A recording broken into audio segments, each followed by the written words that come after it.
You tighten your belts. You don't go buying a boat when you can barely pay your mortgage. You don't blow a bunch of cash on Vegas when you're trying to save for college. You prioritize. You make tough choices. It's time your government did the same.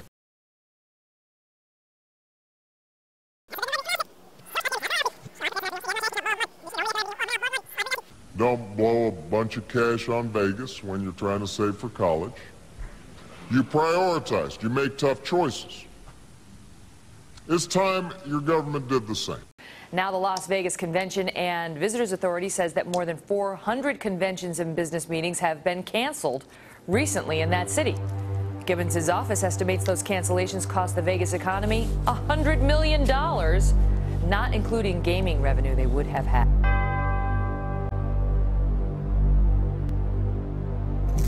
I was back in Washington, D.C.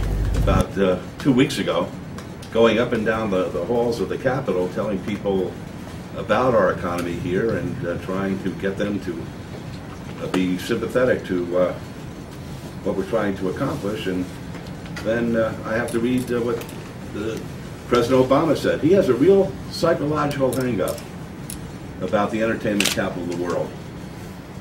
And an apology won't be acceptable this time. I don't know where his vendetta comes from, but we're not going to let him make his bones by lambasting Las Vegas. That's why you're here today. He didn't learn his lesson the first time, but when he hurt our economy by his ill-conceived rhetoric, we didn't think it would happen again.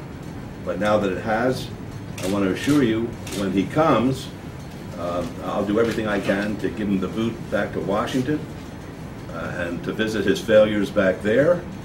And I got to tell you this, and everybody says I shouldn't say it, but I got to tell you the way it is. This president is a real slow learner.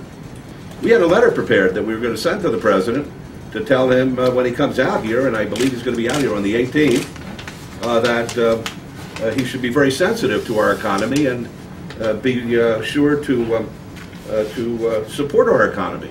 Mayor, are you suggesting that people who are short on money and saving for college should blow it in Las Vegas? No, I'm telling you this. You don't cite Las Vegas as a specific example each time you're talking about spending money. That's what I'm saying. You can tell people that they should save their money to send their kids to college. There's nothing wrong with that. And that's the end of the statement. You don't have to say, and blow your money in Las Vegas. You can say, and blow it with the local book. I know how to do that too. His comments last time may have hurt the city economically. What do you think it might do this time? It's certainly not going to help us, and we need all the help we can get. You all live here. You know how we're doing with our foreclosures. You know how Washington treats us as far as that's concerned. You know that we have 13% of our folks out of work.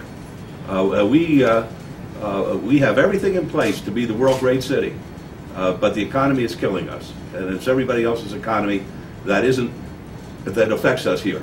Because if you come to Las Vegas, you're going to get the best of everything. You're going to get the best shows. You're going to get the best food. You're going to do the best shopping, stay at the nicest hotels.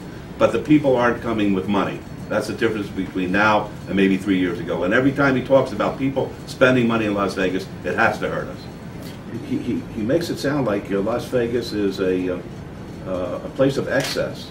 Las Vegas is the tourist destination of the world.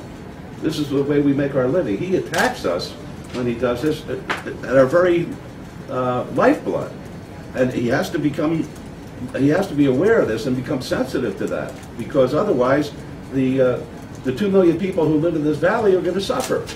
You can't make these statements willy-nilly. Meanwhile, at the Hall of Justice. And that includes, for example, the recent efforts in Arizona, which threatened to undermine basic notions of fairness that we cherish as Americans, as well as the trust between police and their communities that is so crucial to keeping us safe.